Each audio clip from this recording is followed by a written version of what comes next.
Good afternoon students, আশা করি তোমরা সবাই খুব ভালো আছো।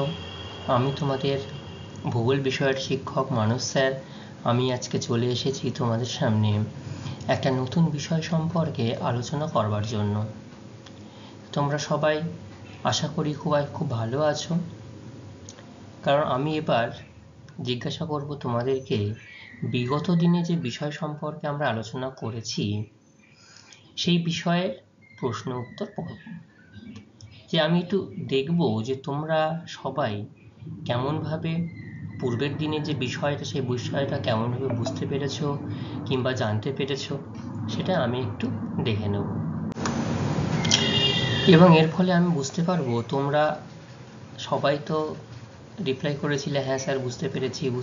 তাহলে আমি একটু দেখে নিতে পারবো কারা কতখানি পিছিয়ে আছো, অর্থাৎ সেই বিষয়টা সম্পর্কে সবাই হয়তো ঠিকঠাক বুঝতে পারোনি। তাদেরকে আমি আরও একদিন সময় দেবো নতুন করে সেই অধ্যায় সম্পর্কে পড়ে আসার জন্য।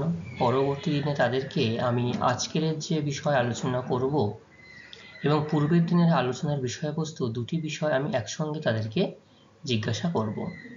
ঠিক আছে? তো আমি তাও তোমাদেরকে প্রত্যেককে বলবো যে তোমরা প্রত্যেক দিনের যে নির্দিষ্টভাবে যে আমি যে বিষয়বস্তু নিয়ে আলোচনা করছি সেটা সেই নির্দিষ্ট দিনেই তোমরা সেটা নিজেদের জন্য তৈরি করে নাও। সেটা হলে তোমাদের পক্ষেই ভালো, তোমাদের ক্ষেত্রেই সুবিধা। না হলে কিন্তু তোমরাই পরবর্তীতে একই দিনে অনেকগুলো বিষয় সম্পর্কে নতুন কোনো বিষয় সম্পর্কে আলোচনা করতে গিয়ে বা নিজেরা বুঝতে গিয়ে অনেকটা বিপদের সম্মুখীন হবে। এবং এখন যদি তোমরা কোনো বিষয় সম্পর্কে সঠিকভাবে বুঝতে না পারো, আমাদেরকে জিজ্ঞাসা করলে তোমরা কিন্তু সেখান থেকে সঠিক উত্তর বা আরও একবার তোমরা সেটা বুঝতে পারবে, তাই না? তাহলে আমি বেশি দীর্ঘায়িত না করে আজকেরকার কথা আমি তোমাদেরকে পূর্বের দিনের দুই একটা প্রশ্ন একটু জিজ্ঞাসা করব।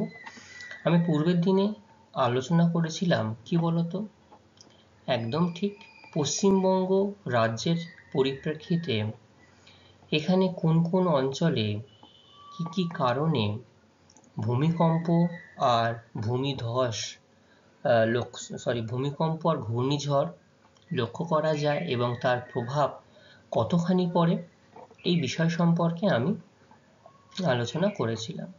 তো আমাকে বলো, আমাদের রাজ্য এই পশ্চিমবঙ্গে এখানে ভূমিকম্প মূলত কোন এলাকায় লক্ষ্য করা যায়? একদম ঠিক বলেছ, আমাদের এখানে ভূমিকম্প মূলত দার্জিলিং হিমালয়ের যে অভিসারী পাতসীমানা অঞ্চল রয়েছে সেইখানেই কিন্তু ভূমিকম্পের হওয়ার প্রবণতাটা একটু বেশি লক্ষ্য করা যায়।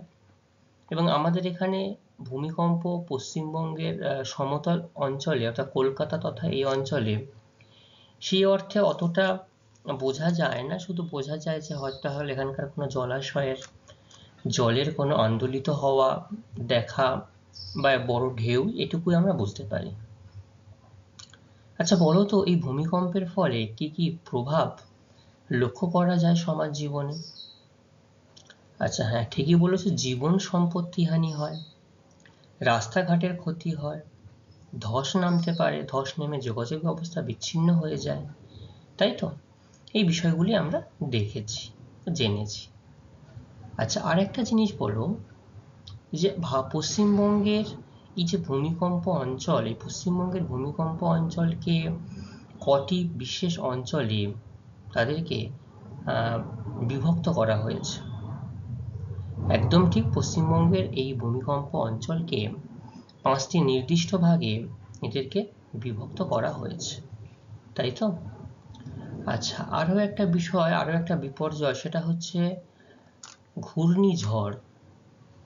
বলো তো এই ঘূর্ণিঝড়টা পশ্চিমবঙ্গের ওপরে কেমন প্রভাব বিস্তার করে? একদম ঠিক বলেছো, কারণ এই ঘূর্ণিঝড় কিন্তু পশ্চিমবঙ্গের উপরে একটা ব্যাপক প্রভাব বিস্তার করতে দেখা যায়। কারণ এই ঘূর্ণিঝড়ের প্রভাবেই আমাদের এই সুন্দরবন অঞ্চল তথা কলকাতা সংলগ্ন যে পার্শ্ববর্তী বিভিন্ন অঞ্চল রয়েছে সেখানে কিন্তু মারাত্মক ক্ষতিকর প্রভাব লক্ষ্য করা যায়। কোন জেলা সর্বাধিক ঘূর্ণিঝড় প্রবণ? দক্ষিণ চব্বিশ পরগনা সর্বাধিক ঘূর্ণিঝড় প্রবণ। এবং আমরা যখন বন্যা সম্পর্কে আলোচনা করেছিলাম তখনও আমরা দেখেছি এই পশ্চিমবঙ্গের দক্ষিণ চব্বিশ পরগনা জেলায় কিন্তু সর্বাধিক বন্যাপ্রবণ একটি জেলা হিসাবে আমরা জানতে পেরেছি। তো ঘূর্ণিঝড়, বন্যা এগুলো কিন্তু প্রত্যেকের সাথে সম্পর্কিত, কারণ ঘূর্ণিঝড় হলে তার ফলে যে প্রচণ্ড পরিমাণে নিম্নচাপ হয় বা ঘূর্ণিঝড়ের প্রভাবে যদি কোনো অঞ্চলের নদী বাঁধ ভেঙে যায় তার ফলে অঞ্চলের পর অঞ্চল জলে প্লাবিত হয়ে বন্যা দেখা দিতে পারে। এটা তোমরা সবাই মিলে বললে এবং খুব ভালো বলেছ। তো বলো তো, আমাদের এই পশ্চিমবঙ্গে বিশেষ কয়েকটি ঘূর্ণিঝড়ের নাম কি তোমরা কেউ বলতে পারবে? বলো দেখি। 2009 সালের আয়লা, খুব ভালো বলেছ। এই আয়লার প্রভাবে সবথেকে ক্ষতিগ্রস্ত অঞ্চল কি হয়েছিল? সুন্দরবন সংলগ্ন পার্শ্ববর্তী অঞ্চল। প্রায় এই আয়লাতে কতজন মানুষের মারা গেছিল? প্রায় 330 জন মানুষের মতো প্রায় মৃত্যু হয়েছিল এবং 50,000 মতো গবাদি পশু তাদেরও কিন্তু মৃত্যু হয়েছিল। তাই এটা আমাদের পশ্চিমবঙ্গের ইতিহাসে সাম্প্রতিককালের একটা ভয়ঙ্করতম ঘূর্ণিঝড়, যেটা 2009 সালে হয়েছিল। এবং যেহেতু তখন প্রযুক্তিগত একটা উন্নতি না হওয়ার জন্য আগাম সতর্কতামূলক কোনো বার্তা পাওয়া যায়নি। ঠিক আছে? আচ্ছা, তো এই ঘূর্ণিঝড়ের প্রভাবে কি কি হতে পারে? একদমই ঠিক, ঘূর্ণিঝড়ের প্রভাবে কিন্তু প্রাণহানি হয়। যে প্রচুর এই ঘূর্ণিঝড়ের প্রভাবে মানুষ গাছপালা চাপা পড়ে বা ঘরবাড়ি চাপা পড়ে মৃত্যু পর্যন্ত হতে পারে, মারা গেছে। আমরা উদাহরণ দিলাম, তোমরাই উদাহরণটা দিলে। সম্পত্তিহানি, ঘূর্ণিঝড়ের প্রভাবে যে পরিমাণ কৃষকদের চাষের জমি ফসল সম্পূর্ণ নষ্ট হয়ে যায়। তারপরে যদি বন্যার জল ঢুকে যায় তাহলে তো জমির পর জমি, অঞ্চলের পর অঞ্চল যে লবণ জল অর্থাৎ নদীর নোনা জল ঢুকে সেগুলো প্লাবিত হয়ে নষ্ট হয়ে যায়, ঘরবাড়ি ভেঙে যায়। আর তার সাথে সাথে কি হয়? বন্যা পরিস্থিতির সৃষ্টি হয়। এবং এই যে কোনো একটা জায়গায় জল ঢুকে যাওয়া মানে যোগাযোগ ব্যবস্থা বিদ্যুৎ বিচ্ছিন্ন হয়ে যাওয়া, টেলিফোন যোগাযোগ ব্যবস্থা বিচ্ছিন্ন হয়ে যাওয়া, এই ঘটনাগুলো কিন্তু ঘটতেই থাকে। ঠিক আছে, আজকের মতো প্রশ্নোত্তর পর্ব আমরা এখানেই শেষ করছি। তোমরা সবাই খুব ভালোভাবে নির্দিষ্টভাবে উত্তর দিতে পেরেছো। যাদের একটু সমস্যা হচ্ছে তারা পাঠ্যপুস্তকের প্রতি আরও একটু বেশি করে সময় দাও, যাতে তোমাদের এই নির্দিষ্ট বিষয়গুলো বুঝতে আরও সুবিধা হয়।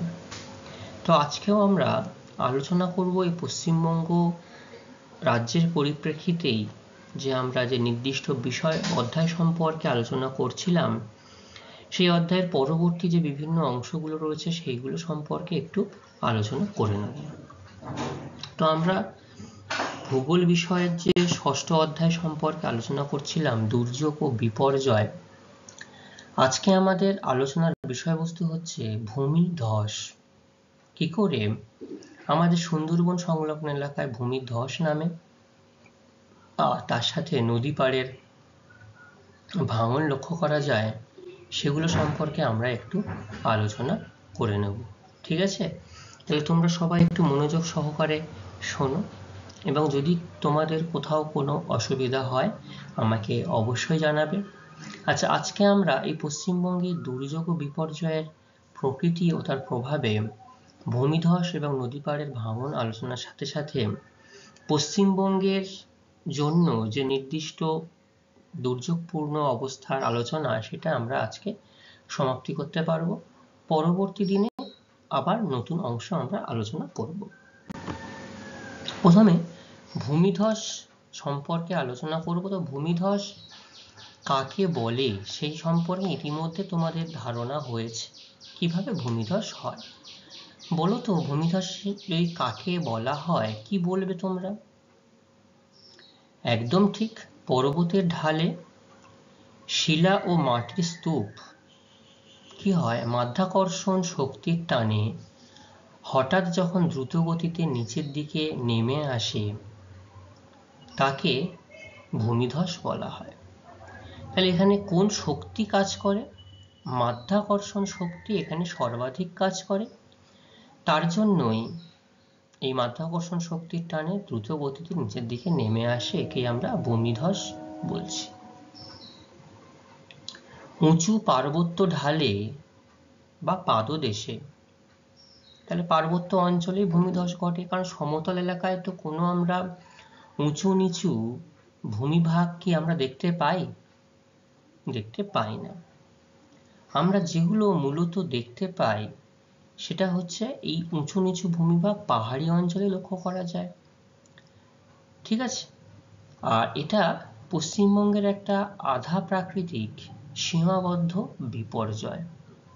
তোমরা এই ছবিটা দেখতে পাচ্ছ, এই ছবিটা কি দেখতে পাচ্ছ? Rail line. এটা কিন্তু যে টয় ট্রেন রয়েছে, টয় ট্রেন বলবো না, হেরিটেজ ট্রেন এখন হেরিটেজ হিসাবে চালানো হয় এবং এর ভাড়াও বেশ যথেষ্ট বেশি। তো তার লাইন দেখো বিভিন্ন অঞ্চলে কিভাবে ধস নেমে গেছে এবং সেই লাইন বা যোগাযোগ ব্যবস্থা কিভাবে বিচ্ছিন্ন হয়ে গেছে, ঠিক আছে?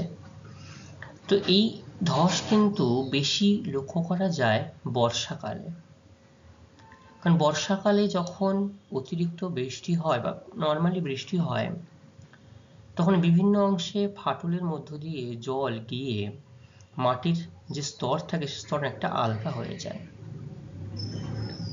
মাটির স্তর আলগা হয়ে যাওয়ার জন্য এই স্তর তখন মাধ্যাকর্ষণের টানে আর নিজেদেরকে ধরে রাখতে পারে না, তখন নিচের দিকে ধস নামতে শুরু করে, ঠিক আছে? এটা একটা ব্যাপার গেল। আর এর সাথে সাথে যে প্রভাবিত অঞ্চল, দেখো এই ম্যাপটার মধ্যে তোমরা বুঝতে পারছো ল্যান্ডস্লাইড এরিয়া মূলত কোনগুলো। তো আমাদের পশ্চিমবঙ্গে ভূমিধস বলতে আমরা মূলত বুঝি কিন্তু পাহাড়ি পার্বত্য অঞ্চল। তো পাহাড়ি পার্বত্য অঞ্চল সেটা আমরা কোথায় থাকে? আমাদের পশ্চিমবঙ্গে দার্জিলিং পাহাড়ের জন্য বিখ্যাত। দার্জিলিং, কালিম্পং, ঘুম, মিরিক, এই যে জায়গাগুলো, কার্শিয়াং, এই জায়গাগুলোই বিখ্যাত পাহাড়ি অঞ্চল হিসাবে। তো রাজ্যের উত্তর প্রান্তে দার্জিলিং, কালিম্পং, দেখো ম্যাপের মধ্যে দার্জিলিং দেখতে পাচ্ছ, কালিম্পং দেখতে পাচ্ছ।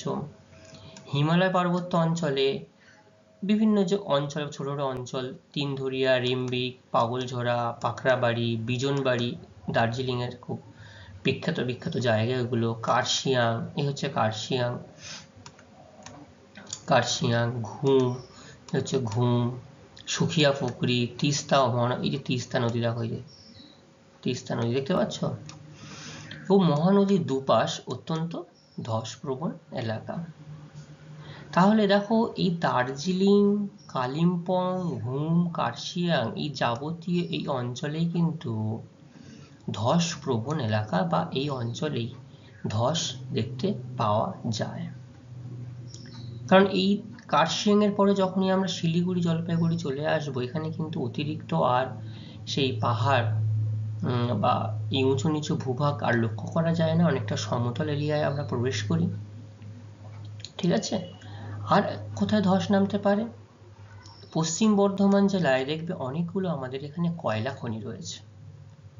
এই যে কয়লা খনি অঞ্চলে কিন্তু ধস নামে, এবং এই কয়লা খনি অঞ্চলে ধস মূলত নামে সেটা হচ্ছে মানবিক কারণে। কারণ মাটির তলায় কয়লা তো সীমাবদ্ধ রয়েছে, যখন মাটির তলা থেকে কয়লাকে তুলে নেওয়া হয় তখন এই জায়গা কিন্তু ফাঁপা হয়ে যায়, ফাঁকা হয়ে যায়। এই জায়গাটা নিচে আর কোনো তার অবলম্বন থাকে না বা লক্ষ্য করা যায় না, ঠিক আছে? তো না হওয়ার জন্য কিছু নিচে কোনো অবলম্বন না থাকে, তার উপর থেকে যদি কোনো ভারী বস্তুর আঘাত পড়ে, চাপ যদি হঠাৎ করে চলে যায়, বা যদি কোথাও ভূমিকম্প হয়, তাহলে কিন্তু এই অঞ্চলে ধস নামতে পারে। তো এখানে যেটা করা হয় সেটা হচ্ছে এই রানীগঞ্জ, আসানসোল অঞ্চলে, কয়লা খনি অঞ্চলে কয়লা উত্তোলন করার পর সেখানে কিন্তু বালি দিয়ে, প্রচুর পরিমাণে বালি দিয়ে সেই ফাঁকা হয়ে যাওয়া স্থানগুলোকে ভরাট করে দেওয়া হয়, যাতে এই অঞ্চলে ধস না নামে এবং পার্শ্ববর্তী অঞ্চলে ধস না নেমে এই অঞ্চলে বসতি কোনো বিপর্যয়ের সম্মুখীন না হতে হয়। তাহলে বোঝা গেল ভূমিধস মূলত দুটি অঞ্চলে হয়। কোথায় কোথায়? পার্বত্য অঞ্চল, পাহাড়ি অঞ্চল যেটা, আর রয়েছে কয়লা খনি অঞ্চল, তাই তো? আচ্ছা, এবার কারণ সম্পর্কে আমরা আলোচনা করব যে এই নির্দিষ্ট অঞ্চলে কেন এই রকম ভূমিধস লক্ষ্য করা যায়। তো দার্জিলিং হিমালয়ের খাড়া ঢালে অতিবৃষ্টিপাত, যেটা আমি তোমাদেরকে একটু আগেই বললাম, আলোচনা করলাম, যে নির্দিষ্ট অঞ্চলে অতিরিক্ত বৃষ্টিপাত হওয়ার জন্য এখানকার মাটির স্থিতিস্থাপকতা নষ্ট হয়ে যায়, যার জন্য এই অঞ্চলে ধস লক্ষ্য করা যায়। ঠিক আছে? আর কি হয়, অস্থিতিশীল ভূভাগে প্রায় ভূমিকম্প, এবং এখানটাতে যেহেতু এটি হিমালয় পার্বত্য অঞ্চলের অংশ, তো এখানে ভারত মহাসাগরীয় পাত অর্থাৎ ভারতীয় পাত এবং তিব্বতীয় পাতের সংঘর্ষের ফলে এই অঞ্চলে প্রায়শই ভূমিকম্পের আভাস পাওয়া যায়, ভূমিকম্প প্রবণ এলাকা। এই ভূমিকম্প হওয়ার জন্য এখানে দুর্বল যে জায়গাগুলো রয়েছে বা লক্ষ্য করা যায়, সেখানে কিন্তু ভূমিকম্প হয়। ঠিক আছে, এটা 2 নম্বর কারণ গেল। এবং এই দেখো, অনিয়ন্ত্রিতভাবে বসতি স্থাপন, বৃক্ষছেদন, ধাপ চাষ, রাস্তাঘাট নির্মাণ, পর্যটন কেন্দ্রের বিকাশ, এই সমস্ত কারণের জন্য কিন্তু এই পাহাড়ি অঞ্চলে ধস নামতে দেখা যায়।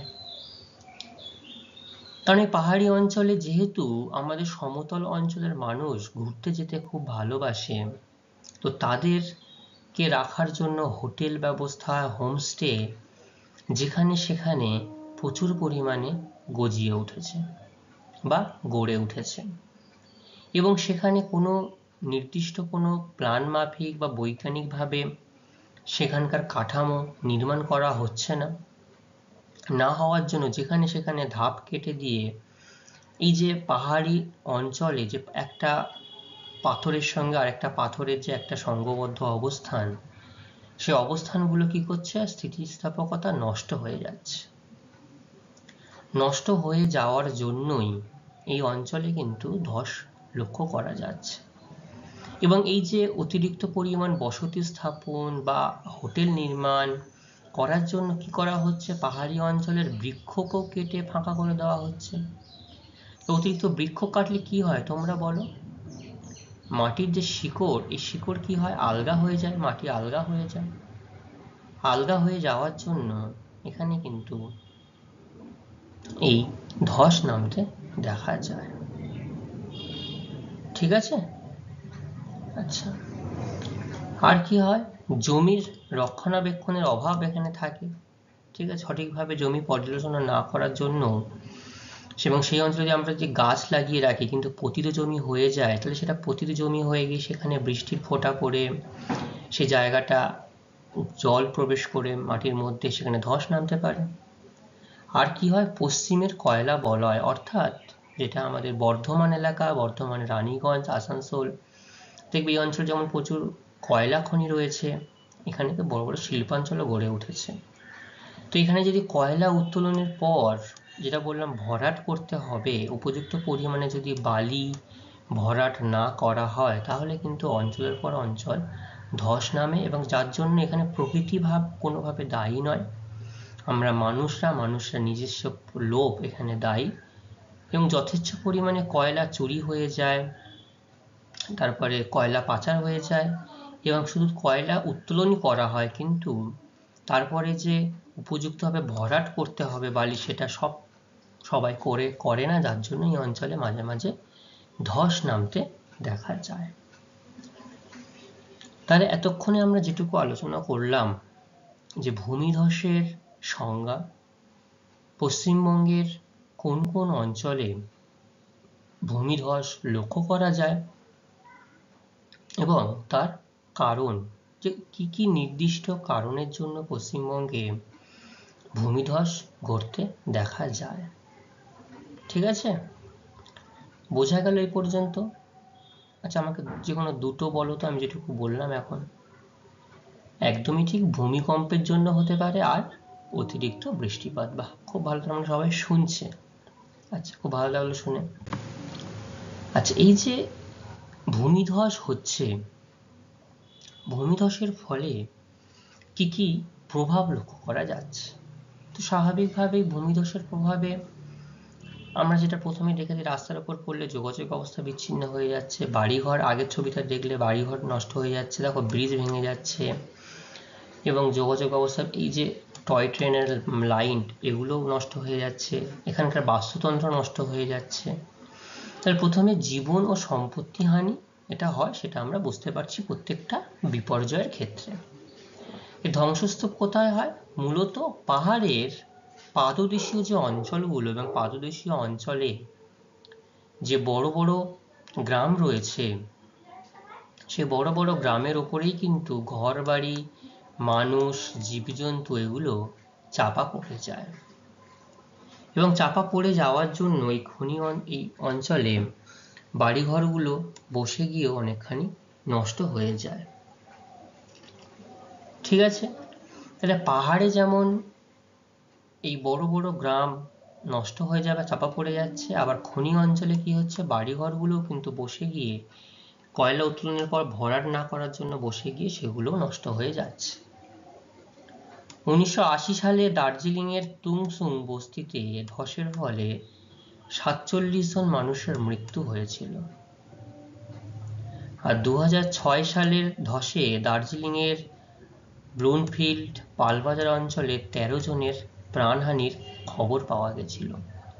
তাহলে এগুলো জীবন সম্পত্তি হানির উদাহরণ হিসাবে দেখানো হচ্ছে, যে এই ধসপ্রবণের জন্য এই অঞ্চলে এরকমভাবে ক্ষতি লক্ষ্য করা যায়। ঠিক আছে, রাস্তাঘাটের ক্ষতি, তো দেখো রাস্তাঘাটের ক্ষতি কিভাবে লক্ষ্য করা যায়, প্রত্যেকটা রাস্তার ছবি দেওয়া হয়েছে, ব্রিজ ভেঙে যাচ্ছে, এটা রাস্তার ছবি।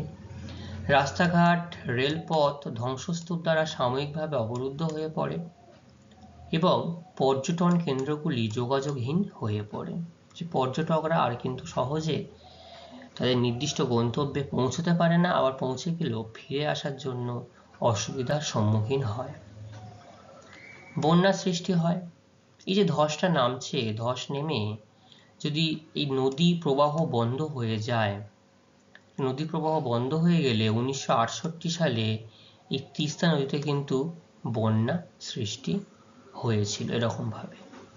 ধস নামছে, ধস নেমে নদীর প্রবাহপথ এরকমভাবে বাঁধের মতো হয়ে যাচ্ছে, যার জন্য জলটা যে আসছিল প্রবাহ বন্ধ হয়ে গেল, তখন তিস্তা নদীর দুকুল ছাপিয়ে গিয়ে বন্যা হচ্ছে। ঠিক আছে, তাহলে ভূমিধস সম্পর্কে আমরা যে আলোচনা করলাম, বুঝতে পারলে সবাই? খুব ভালো। এবার আমরা আলোচনা করব নদী পাড় ভাঙন।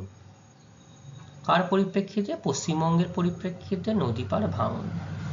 তো পশ্চিমবঙ্গে এটা একটা কম গুরুত্বপূর্ণ, কিন্তু এটা কম গুরুত্বপূর্ণ জিনিস নয়। বিভিন্ন জায়গায়, বিশেষ করে মালদা, মুর্শিদাবাদে গঙ্গার তীরবর্তী অঞ্চলে এরকমভাবে প্রচুর ধস নেমে যাচ্ছে। ধস নেমে যাওয়ার ফলে গ্রামের মানুষের জমি কিন্তু এই নদী গ্রাস করে নিচ্ছে। শুধু জমি নয়, তার পাশাপাশি বাড়ি ঘর, নতুন তৈরি হওয়া পাকা বাড়ি, সেগুলো কিন্তু এই গঙ্গায় তলিয়ে যাচ্ছে। ঠিক আছে, এবং এটা এই নির্দিষ্ট এই অঞ্চলেই বেশিরভাগ লক্ষ্য করা যায়, এবং সুন্দরবন অঞ্চলে লক্ষ্য করা যায়, তবে সেটা বাঁধ ভেঙে গিয়ে একদম বাঁধের তীরবর্তী অঞ্চলের মানুষের, উপকূল অঞ্চলের মানুষের অসুবিধা হয়, এবং এটা একটা প্রাকৃতিক এবং তার সাথে সাথে মানবীয় বিপর্যয়। কারণ তোমরা এই জিনিসটা সব ছোটবেলা থেকে শুনে আসছো, নদীর একুল ভাঙে ওকুল গড়ে। এই যে একুল ভাঙছে, এই ঠিক পলি কিন্তু আবার নদীর মোহনার কাছাকাছি অঞ্চলে এসে এগুলো সঞ্চিত হয়ে হয়ে হয়ে বড় বড় ছোট ছোট একটা স্থান, নদীর মাঝখানে ছোট ছোট বালি ভরা স্থান তৈরি হয়ে যাচ্ছে।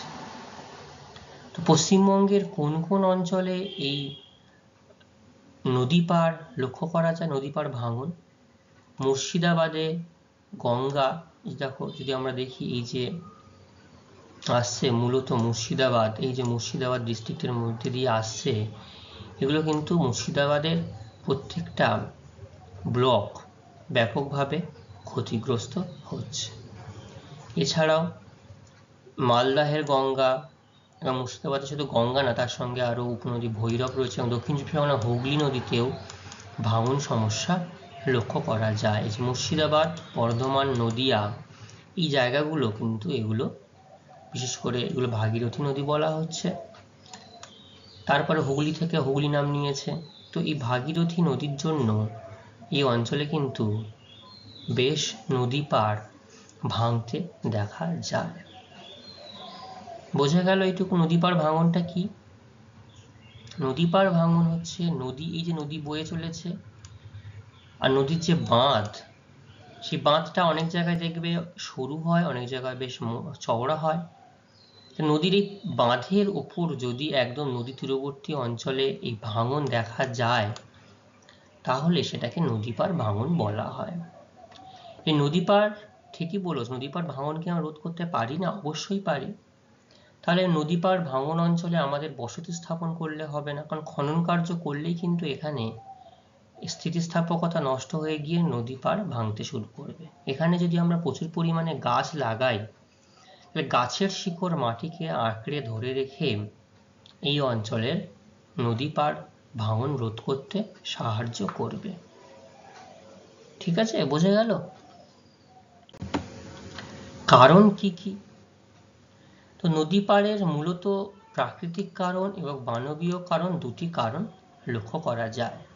ঠিক আছে, এই নদীগুলি অত্যন্ত আঁকাবাঁকা গতিপথে প্রবাহিত হওয়ার জন্য এই গতিপথে জলের স্রোতের আঘাতে অবতল পাড় ভাঙে। যেমন মিয়েন্ডার সৃষ্টি হয়, দেখেছো মিয়েন্ডারে কি হয়, ঠিক যে পাশ থেকে জল আসছে এসে যখন একটা পাড়ে আঘাত করছে সেই পাড়টা কিন্তু ধীরে ধীরে ভাঙতে থাকে। ঠিক আছে, আবার এই নদী পাড়ের মাটির গ্রথন শিথিল হয় এবং উদ্ভিদ আচ্ছাদন হওয়ায় সহজেই ভেঙে যায়।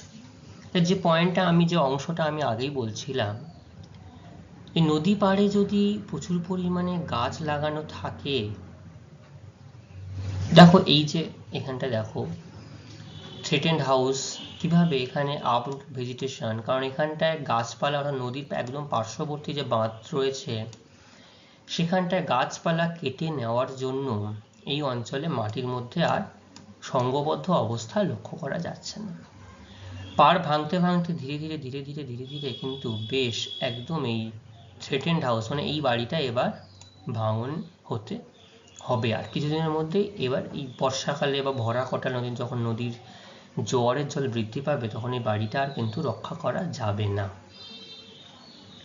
তো যদি কোনো অঞ্চলের মাটি যদি উদ্ভিদ আচ্ছাদন হয়ে পড়ে, উদ্ভিদের কোনো আচ্ছাদন সেখানে লক্ষ্য করা যাচ্ছে না, তাহলে কিন্তু সেখানটাতে ধস নামতে পারে। ঠিক আছে, তো এইগুলো প্রাকৃতিক কারণ, যেটা আঁকাবাঁকা গতিপথ হলে নদীর জলের স্রোতে গিয়ে বাঁধ ভেঙে যায়, আর উদ্ভিদ আচ্ছাদনহীন হওয়ার জন্য সেখানেও বাঁধ ভেঙে যেতে পারে। মানবীয় কারণ কি? দেখো মানুষ যদি এই নদী পাড় বর্ষবর্তী একদম গায়ে যদি এরকমভাবে নিজেদের বাড়িঘর তৈরি করে তাহলে সেখানে মাটি প্রথমে খনন করেছে, এখন তাদের স্থিতিস্থাপকতা নষ্ট হয়ে গেছে, তাহলে পাড়ে বসতি রাস্তাঘাট নির্মাণ করছে, তাহলে সেই অঞ্চলে তো ধস নামতে বাধ্য। দেখো বাড়িঘর কোথায় তৈরি করা হয়েছে? নদীর একদম পার্শ্ববর্তী অঞ্চলে, বাঁধ ভেঙে পড়ে গেছে, চলে গেছে। নদী পাড় সংলগ্ন অঞ্চলে অনিয়ন্ত্রিতভাবে কৃষিকাজ আর পশুচারণ করা হয়েছে। তো অনিয়ন্ত্রিতভাবে যদি কৃষিকাজ আর পশুচারণ করা হয় তাহলে সেখানে যথেচ্ছভাবে সেই মাটিটাকে ব্যবহার করা হচ্ছে, দীর্ঘদিন ধরে বারবার খনন করছে, আবার চাষ করছে, আবার মাটি খুঁড়ছে, তাহলে মাটির যে স্থিতিস্থাপক সেটা নষ্ট হয়ে যাচ্ছে। তাহলে সেটা জোয়ারের জলে কি হচ্ছে, আলগা হয়ে যাওয়া মাটি সহজেই ধুয়ে চলে যাচ্ছে, তার পরিণতি এইটাই। প্রভাব কি? সংশ্লিষ্ট নদী উপত্যকার উর্বর কৃষিজমি, রাস্তাঘাট, বসতবাড়ি, স্কুল নদীগর্ভে বিলীন হয়ে যাচ্ছে। তোমাদের বেশ ছবি, অনেকগুলো ছবি দেখতে পাচ্ছ, দেখো একদম পুরো এই বাড়িটা একদম বড় বাড়ি, কাত হয়ে পড়ে গেছে, আর থাকবে না। এই বাড়িটাও অর্ধেক অংশ ধসে পড়ে গেছে, অল্প কিছু অংশ আছে, হয়তো এটাও কয়েকদিনের মধ্যে এই অংশ আর লক্ষ্য করা যাবে না। তাহলে এর জন্য আমাদের কিভাবে সচেতন হতে হবে যে আমরা নদী তীরবর্তী, পার্শ্ববর্তী অঞ্চল, নদীর পাড়ের ওপরে আমরা ঘর বাড়ি তৈরি করব না। ঠিক আছে। আচ্ছা, পশ্চিমবঙ্গে এছাড়াও আরও কয়েকটি অন্যান্য দুর্যোগের কথা বলা হচ্ছে, যেটা হচ্ছে প্রথমে যেটা আমরা বলবো সুনামি। দেখো সুনামি, একদম ঠিক বলে, সুনামি কখন হয়? যে সমুদ্রে যদি ভূমিকম্প হয় তখন সুনামি লক্ষ্য করা যায়। তো 2004 সালেই ভারত মহাসাগরে ভূমিকম্প হওয়ার জন্য সে একবারই সুনামি হয়েছে, তখনই হয়েছিল। তারপরে এখনো পর্যন্ত সেই সুনামির আর সেইভাবে নির্দিষ্ট প্রভাব লক্ষ্য করা যায়নি, উল্লেখযোগ্য বলার মতো হয়নি। এবং দক্ষিণ চব্বিশ পরগনার সুন্দরবন অঞ্চলে কিন্তু সুনামি একটা প্রভাব লক্ষ্য কিছু কিছু দুর্বল স্থানে বাঁধ ফাঁধ ভেঙে গেছিল, এরকমই খেয়াল করা গেছিল। ঠিক আছে। হড়পা বান, পরবর্তী বিপর্যয় হড়পা বান। তো হড়পা বান এটা হয় মূলত একটু উঁচু পাহাড়ি পার্বত্য অঞ্চল, অর্থাৎ মেঘ ভাঙা বৃষ্টি, যে একটা মেঘের মধ্যে ধীরে ধীরে বৃষ্টির ফোঁটা পড়ছে, কিন্তু সেই মেঘ যদি হঠাৎ করে ভেঙে যায়, পড়ে যায় সমগ্র, তাহলে সেটাই হড়পা বানে পরিণত হয়। সেটা কোথায় লক্ষ্য করা যায়? পুরুলিয়া, কালিম্পং, এই দার্জিলিং, এইসব অঞ্চলে হড়পা বান লক্ষ্য করা যায়। তাহলে আরো দুটো বিপর্যয় সম্পর্কে তোমরা শুনলে, কি কি? সুনামি আর হড়পা বান। টর্নেডো, দেখো টর্নেডো যেটা মূলত আমরা উত্তর আমেরিকায় টর্নেডো লক্ষ্য করতে পারি, যেটা আমাদের এখানে ঘূর্ণিঝড়, সেটাই টর্নেডো বলা হয়। কিন্তু 1993 সালে মুর্শিদাবাদের কান্দি, এই কান্দি অঞ্চলে, আর 1998 সালে পশ্চিম মেদিনীপুরের দাঁতনে এই টর্নেডো বয়ে, এরকম টর্নেডো এরকম হয়, ফানেল আকৃতির, খুব খুব দ্রুত গতির বেগ এবং অত্যন্ত ভয়ঙ্কর একটা ঘূর্ণিঝড়, যেটা আমাদের পশ্চিমবঙ্গে 1993 সালে আর 1998 সালে লক্ষ্য করা গেছিল। শিলাবৃষ্টি, তো শিলাবৃষ্টি তোমরা অনেকে দেখেছো, এই হচ্ছে শিলাবৃষ্টি। দেখো হঠাৎ করে কিছুদিন আগেও শিলাবৃষ্টি হয়েছে খড়গপুরের কোনো এক জায়গাতে। ফেব্রুয়ারি ও মার্চ মাসে কিন্তু এই শিলাবৃষ্টি লক্ষ্য করা যায়, যেটা বৃষ্টি, তো তোমরা যখন বৃষ্টির ফোঁটা গায়ে পড়ে কি গরম হয় না ঠান্ডা হয়? ঠান্ডা হয়। তো এই অতিরিক্ত ঘনীভূত জল, সেটা জল রূপে না পড়ে যদি কঠিন রূপে নিচে নেমে আসে, সেটাই হচ্ছে শিলাবৃষ্টি। 2003 সালে হুগলি, বাঁকুড়াতে শিলাবৃষ্টিতে প্রচুর শস্যের ক্ষতি হয়েছিল, কারণ শিলা এত ওপর থেকে যখন পড়ে বিভিন্ন ফসলের গায়ে এসে যখন সরাসরি আঘাত করে, সেই ফসল কিন্তু নষ্ট হয়ে যায়। আরও একটা বড় বিপর্যয় দুর্যোগ আমরা বলতে পারি পশ্চিমবঙ্গের ক্ষেত্রে অগ্নিকাণ্ড, যে কলকাতার বহুতল যে বড় বড় বাড়ি যেগুলো রয়েছে, অফিস, মার্কেট কমপ্লেক্স, কারখানা, এখানে মাঝে মাঝেই ছোট বড় অগ্নিকাণ্ডের ঘটনা শুনতে পাওয়া যায়।